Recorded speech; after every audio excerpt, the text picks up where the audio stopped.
সিঙ্গাপুরের মতো জায়গায় বিশ্ববিদ্যালয়ে কোরআন শরীফ করে রাখা আছে। আপনি মনে করছেন ওরা রেখে দিয়েছে সম্মান করার জন্যে? ওরা চিন্তা করে যালিকাল কিতাবু লা রাইবা ফিহি, কোরআনে কোনো ভুল নেই, সন্দেহ নেই, দেখি ভুল বের করা যায় কিনা। কিন্তু আশ্চর্যের বিষয় ১৫০০ বছর চলছে, আজও তারা ভুল ধরতে পারে নাই, পারবেও না। ক্যাস স্টিভেনের জীবনী পড়ছিলাম। একজন পপ সঙ্গীত শিল্পী, বিশ্বের ভেতরে নাম করা, যে মাইকেল জ্যাকসনের মতো। আমেরিকার একটা টাওয়ারে উঠছিল ১২০ তলা, ৭৫ তলা পর্যন্ত যেতে যেতে একটা গানের আওয়াজ ভেসে আসতেছে কানে। চিন্তা করছে বহু শিল্পীর গান আমার কাছে আছে, আমি নিজেও তো গান বলি, গান তৈরি করি, এত সুন্দর গান ভেসে আসে। লিফট বেয়ে নিচে নেমেছে, অর্ধ উলঙ্গ ২টা মেয়ে লোক সাথে ছিল, বলছে যা রুমে যা, আমি আসতেছি। নিচে নেমে এসে দোকানদারকে জিজ্ঞাসা করছি এত সুন্দর গান, এ গানের সুরকারকে, লেখককে? দোকানদার মুসলমান ছিল, ডাক দিয়ে বলে আল্লাহর বান্দা, এটা দুনিয়ার গান না, এটা লিখেছে মহান রব্বুল ইজ্জাত ওয়াল জালাল, আর এর সুরকার হচ্ছে বিশ্বকবি আব্দুল বাসিত রহমতুল্লাহ আলাইহি। উনি বলছে গান আমি শিখতে চাই। দোকানদার বলছে গান শিখতে হলে তো আপনাকে মুসলমান হওয়া লাগবে। বলছে তাই হব। কোথায় পাওয়া যাবে লোকটাকে? বলে মিশরে। চলে গেছে মিশরে, মুসলমান হয়ে নাম রেখেছে ইউসুফ ইসলাম। আপনি আন্তর্জাতিক সেমিনারগুলোতে দেখবেন সে কিন্তু তেলাওয়াত করে, তার তেলাওয়াতের মানও অনেক উপরের। মালয়েশিয়াতে নিয়ে এসেছিল আন্তর্জাতিক সেমিনারে, ওনার তেলাওয়াত শুনলাম ওই দিন। আইরে কণ্ঠ, আগে যে গান বলতো যে কণ্ঠ দিয়ে, ওইটা উল্টিয়ে এখন কোরআন পড়ে। এত সুন্দর মনে হচ্ছে কোরআন শরীফ এইমাত্র নাজিল হচ্ছে। আব্দুল বাসিত তেলাওয়াত করে, ঠিক আছে, তার চাইতেও মায়াবী কণ্ঠ, কারণ কণ্ঠের যত্ন দিত খুব। বিশ্বের আন্তর্জাতিক অঙ্গনে এখন কথা বলে মাঝে মাঝে। এই লোকটা বলছে আমি ৩ বছর একাধারে কারি সাহেবের কাছে আনাকুম জানাকুম শিখি নাই, কোরআন শেখার মতো শিখেছি, এবং প্রতিটি শব্দ থেকে চিন্তা করেছি কিছু বের করা যায় কিনা। আমার জীবনে আমি শেষ করে ফেললাম, বহু চেষ্টা করে আজ পর্যন্ত কোরআনের একটা ভুল আমি পাইনি। তার জীবনের শেষের দিকে লেখা আছে, গভীর রজনীতে এখন রাতের বেলা লম্বা সেজদা দিয়ে চোখের পানি ফেলে বলে রব্বুল আলামিন, জীবনে বহু টাকা পয়সা উপায় করেছি, সব আমি তোমার কোরআন প্রচারের জন্য ব্যয় করে দিলাম, কিয়ামতের দিন তুমি আমার জীবনের হিসাব দিও না। তারা বসে নেই, তারা চেষ্টা চালাচ্ছে, কিন্তু মিন সিবিয়ানিকুম দিলে ওরা ভুল ধরতো। আল্লাহ মিন রিজালিকুম দিয়েছেন। নবীজি এই পৃথিবীতে কোন প্রাপ্তবয়স্ক পুরুষের পিতা ছিলেন না। উনি ছোট পুরুষের পিতা ছিলেন, শিশুদের, যেমন তাহের, কাসেম, ইব্রাহিম। একজন পুরুষ তাকে প্রাপ্তবয়স্ক আব্বা জান বলে, আব্বা বলে ডাকতো, আল্লাহ সেইটাও নিষেধ করে দিয়েছে। হযরত যায়েদ বিন হারেসা। আমার প্রশ্ন হচ্ছে, নবীজির মতো এত বড় মহান মানুষকে পিতা বলা যদি জায়েজ না হয়, বাংলাদেশে অনেক মানুষ এমন আছে যার বাবার অভাব নেই। আমি নিচে নামলাম না। কত মানুষ যারে দেখে তারই বাবা বলে, ন্যাংটা ন্যাংটা বাবা। কত বাবা বের হয়েছে, আপনি লিস্ট করেন, এদেশে বাবার অভাব আছে? এক কথা বলেন না, বলেন তো, বাবা বেশি হওয়া ভালো না খারাপ? যার বাবা যত বেশি তার জন্ম না। নিজের বাবাকে বাবা বলে ডাকে না, কোন জায়গা থেকে কোন পাগল ছাগল বের হয় ওর পেছনে ছোটে। আশা করছি আপনারা জ্ঞানী মানুষ বুঝেছেন, নিজের বাবা বাদ দিয়ে অন্য কাউকে চলবেন না। এই শীতের সময় এখন চলছে, নিজের বাবাকে কোনোদিন একটা কম্বল কিনে দেয় না। অথচ কম দেশে কোন বাবা বেরিয়েছে চলে যাচ্ছে গরু ছাগল নিয়ে। আল্লাহ বলেন মিররিজালিকুম, উনি প্রাপ্তবয়স্ক পুরুষের পিতা না। আলাকির রাসূল আল্লাহ, কিন্তু উনি রাসূল, আল্লাহর রাসূল। কাদিয়ানীদের এই ৮-১০ জন মুসল্লি যারা নামাজ পড়ছে তাদের সাথে বললাম কি, বলছে আমরা মানি মা কানা মুহাম্মদ আবা আহাদিম মির রিজালিকুম ওয়ালাকির রাসূল আল্লাহ, সব আমরা মানি, বিশ্বাসও করি, কিন্তু খাতামান নাবিয়্যিন এটা মানি না। উনি শেষ নবী এটা আমরা মানিও না, বিশ্বাসও করি না, কারণ শেষ নবী হচ্ছে গোলাম মোহাম্মদ কাদিয়ানী। বাংলার মুসলমানেরা বলেন তো, কাদিয়ানীরা কোরআনে কারিমের ৬৬৬৬টি আয়াত অস্বীকার করে। বলেন বলেন, মাত্র এক আয়াতের একটা শব্দ খতাম। অথচ এই বাংলাদেশ কোরআনের বিধান দিয়ে চলুক এটা যারা চায় না, তারা ৯১৮টা আয়াত অস্বীকার করে। কাফের তো এরা না, এরা কাফেরের বাপ। আপনি যার কাছে কাফের ফতোয়া নেওয়ার জন্য, কাফের যাদেরকে ঘোষণা দেওয়ার জন্য, লিখিত নেওয়ার জন্য আপনি আহ্বান জানাচ্ছেন, দাবি জানাচ্ছেন, ধর্ণা দিচ্ছেন, যাদের কাছে জানাচ্ছেন তারা তো আরো বড় কাফের। কথা বলুন না, যেই কলম দিয়ে কাফের ঘোষণা দেওয়া হবে, লিখা হবে কাদিয়ানীদের, এবার বাংলাদেশের মুসলমানেরা ওই কলমের মালিক হতে চায়। এই চান না আপনারা? কারা কারা চান দেখি? লিল্লাহি তাকবীর। দেখেন তো হাত বলে নিকে।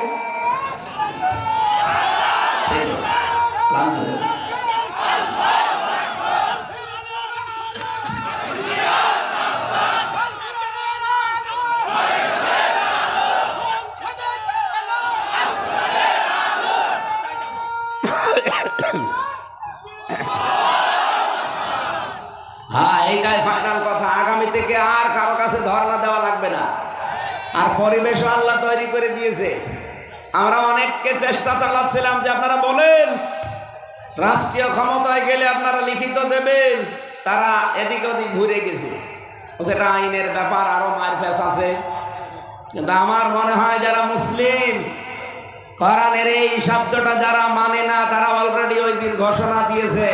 আমরা যদি যেতে পারি, কাদিয়ানীদের অমুসলিম ঘোষণা আমরা করব রাষ্ট্রীয়ভাবে। কথা বলেন না কেন? তারা করতে চায় না কেন?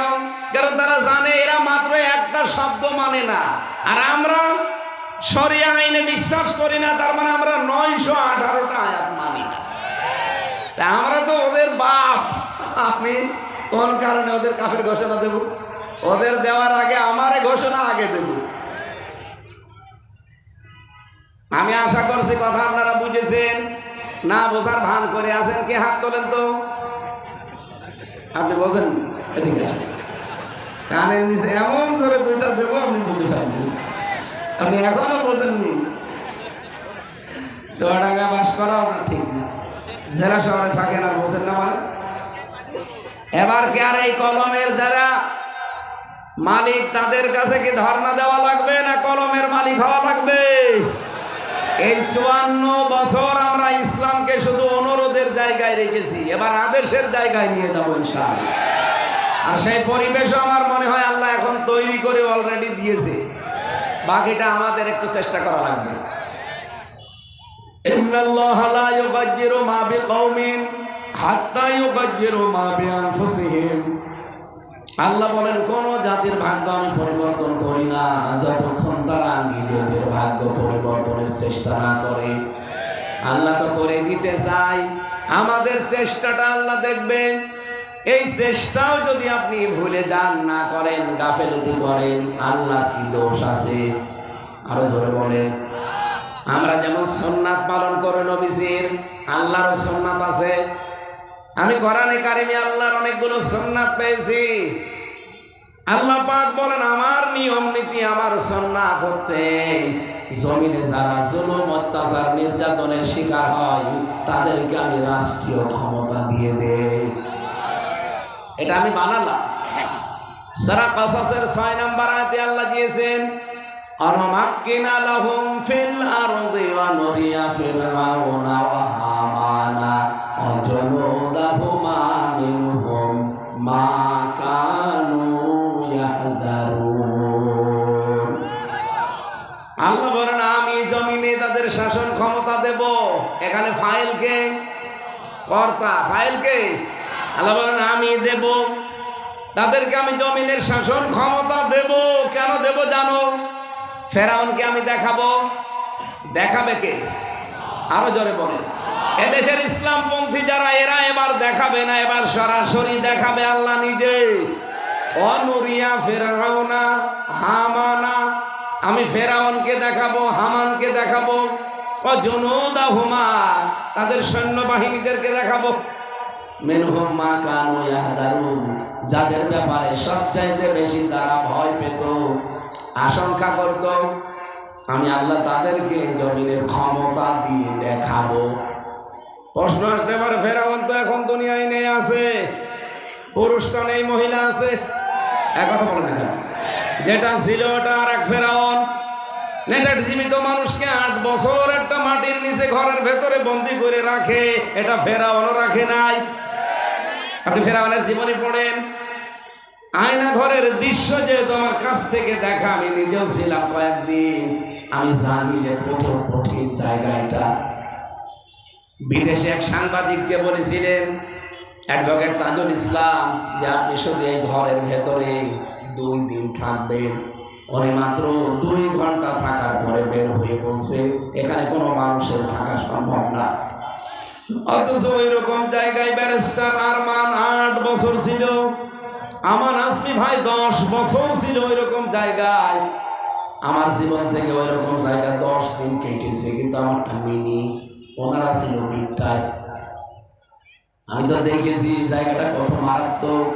এমনিতে ভয় মরে যাবেন, চারিদিকে অন্ধকার, নিজের শরীরও দেখা যায় না, এমন অন্ধকার, দিন কখন রাত কখন কেউ জানে না। এমনকি মাটির নিচে হওয়ার কারণে কোনো আওয়াজও উপরে পৌঁছায় না। আপনাকে যদি সারা রাত ধরে পিটায়, যত চিল্লা পাল্লা করেন, কোনো আওয়াজ উপরে আসবে না। আমি তো মাঝে মাঝে চিল্লানোর আওয়াজ শুনতাম, পরবর্তীতে যখন আওয়াজ বন্ধ হয়ে যেত জিজ্ঞাসা করতাম কি হয়েছে। কেউ কেউ জবাব দিত, ভাই আমার আঙ্গুল আর পায়ের নখ সব খুলে গিয়েছে। চট্টগ্রামের একজনকে পেয়েছিলাম ছাত্র দলের, ওরা আমার আগে নিয়ে গেল, ভালো মানুষ, যাওয়ার সময় নিয়ে গেছে, আসার পরে দেখি লাইট জ্বালানোর পর একটা আঙ্গুল নেই। আমার বলছে হামজা ভাই আপনি প্রস্তুতি নিন, আপনার এবার নিয়ে যাবে। ওদের কাছে একটা মেশিন আছে, এই প্লাসের তো মুখ হয় একটা, ওরা বানানো মেশিন, প্লাস 5টা মুখ হাতের সাথে সেট করা, শুধু এখানে লাগিয়ে একটা টিপ দেবে, একবারে নখ সব খুলে চলে আসবে। ওর নাম আব্দুল্লাহ। আমার বলছে নখগুলো তুলে নিয়ে ছেড়ে দেয়নি, এর ভেতরে যে বাস্তা সেলাই করে যে সুই দিয়ে ওইটা ঢুকিয়েছে, ওটা ঢুকিয়েও যদি ছেড়ে দিত তাও তো হইতো না, ওর উপর আবার লবণ দিয়েছে। আমি হযরতে বেলালের জীবনী পড়েছিলাম, হযরতে খাব্বাবের জীবনী পড়েছিলাম, কিন্তু নিজের চোখে মানুষগুলোর জীবনী দেখেছি। আমাকে মেশিন দেখিয়েছিল কিন্তু আমার নখ তোলেনি। হ্যাঁ, আমাকে অন্য কায়দায় টর্চার করেছে। আমার মাথার চুল থেকে পায়ের তালু পর্যন্ত 1 ইঞ্চি জায়গা ওই জালেমরা বাদ দেয়নি। আমাকে একটা চেয়ারে দেখিয়েছে, বলছে যে এই চেয়ারে আমরা মানুষকে বসাই, আপনাকেও বসানো হবে।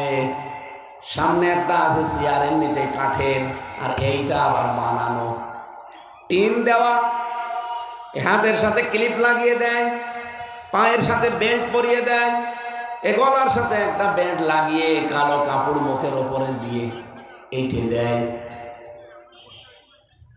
সুইচ মাত্র একবার টিপ দেবে, 1 মিনিটে আপনি 120 বার ঘুরবেন। বলেন তো 1 মিনিটে যদি 120 বার হয়, সেকেন্ডে কয়বার? কি দৃশ্য তৈরি হতে পারে, একটু নিজেকে দাঁড় করান তো। এত বড় কঠিন। আমার 9ম দিন যেদিন চলছিল, 9 দিন রিমান্ডে, এই দিন ওরা আমাকে এটা দেখিয়ে বলছে, কালকে যদি আদালতে যা বলতে বলি না বলেন তাহলে তোমার বউ তুলে নিয়ে আসবো। মাঝে মাঝে এমনি হাসিনার উপর আমার রাগ হয়, এই কারণে হয়, আমার সব শেষ করে দিয়েছে। এখন পর্যন্ত শরীরটা আমার স্বাভাবিক হচ্ছে না, কারণ এই যে 3 বছর একাধারে ধকল গেছে ফাঁসির কন্ডেম সেলের ভেতরে, এটা স্বাভাবিক হতে আবার এরকম সময় লাগবে 3 বছর। আমরা যেখানে ছিলাম, আল্লাহর কসম, এই এশিয়া মহাদেশের ভেতর একটা মারাত্মক ভয়ঙ্কর জেল, হাই সিকিউরিটি বলা হয়। ওখানে 3000 লোকের ভেতরে প্রায় 1600 ফাঁসির আসামি, মানে মানুষের জীবন ওখানে প্রতিদিন যায়। কিছু আমার সামনে দিয়ে নিয়ে চলে যাচ্ছে, কি বলে ফাঁসি আজকে।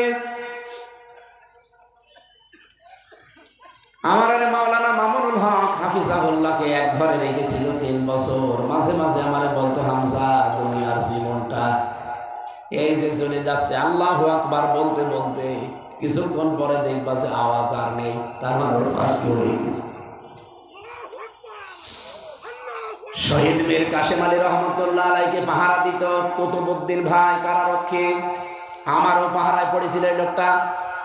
একদিন বলছে, হামজা ভাই, আমি এখন একটা জিনিস মিলাতে পারিনি।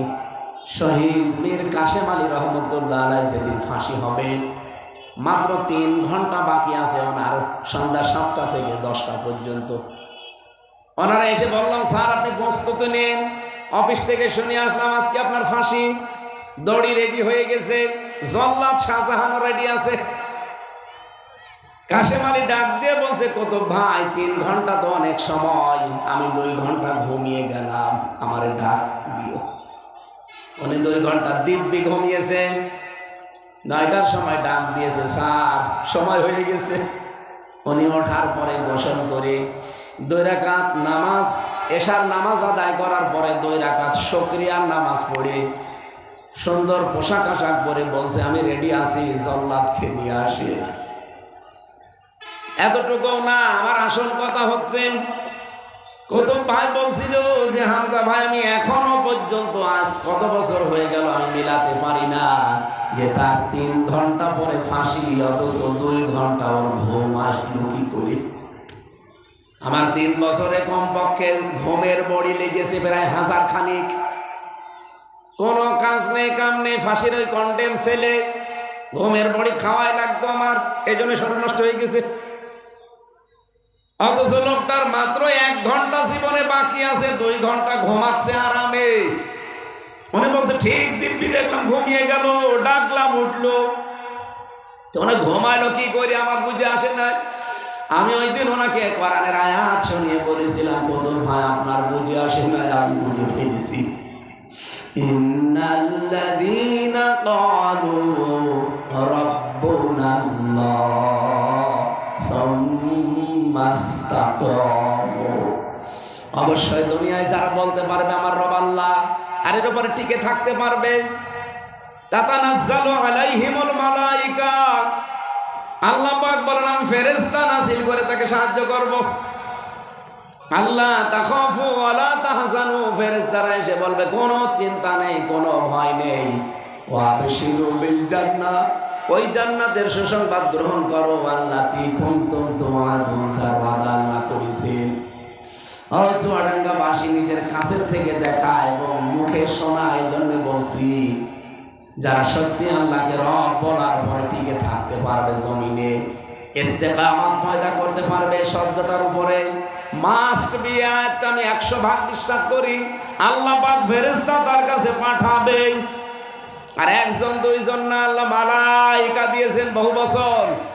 ফেরেশতারা এসে বলবে, কাশেম তোমার ছেলে ব্যারিস্টার আরমান গুম হয়ে আছে, কোনো চিন্তা নেই।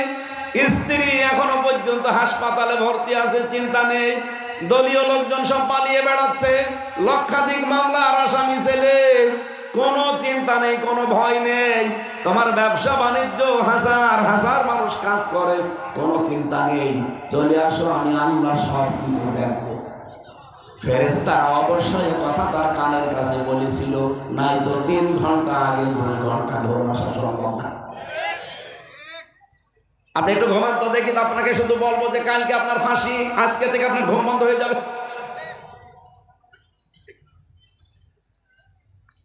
ফেরাউনের জীবনীও পড়েছিলাম, এই লোকটা এত খারাপ ছিল না, ওকে খারাপ বানিয়েছিল ওর মন্ত্রী হামান। আল্লাহ এই জন্য 2 নম্বরে হামানের নাম দিয়েছেন হামানা। হামানের জীবনও পুরাপুরি পড়েছি। হামান এই লোকটার জীবন চরিত্র পড়তে গিয়ে, শরীর পড়ছিলাম যে ওর শরীর কেমন দেখে বর্ণনা করতে গিয়ে দেখলাম ওর টাক ছিল। আপনি দেখেন এই দেশে হামান মানকা মন্ত্রী যারা, কামরুল টাক, মুরাদ টাক, এই কামাল মজুমদার টাক, বাকিগুলো টাক আছে অনেক, আমি বললাম না। এগুলো ওকে ফাল দিত, ওকে শুধু পাম দিত, হাওয়া দিত। জনতা হোমা আর ওদের সৈন্যবাহিনী হোমা দিয়েছে, তাদের দলীয় সৈন্য এবং প্রশাসনের যে সৈন্য, এই 2 সৈন্যকে আল্লাহ দেখাবে কি সিস্টেম তৈরি করেছিল। মামলায় যিনি দেবে সে ওদের, মামলার আয়ু ওদের, যে লিখবে মামলা সব ওদের, এমনকি মামলার পিপি সরকারি ওদের, যে ম্যাজিস্ট্রেট আপনাকে রিমান্ড দেবে সে ওদের, যে অফিসারগুলো আপনাকে রিমান্ডে টর্চার করবে সে ওদের, যে বিচারপতি রায় দেবে সে ওদের। আপনার কি? আপনার একজন আছে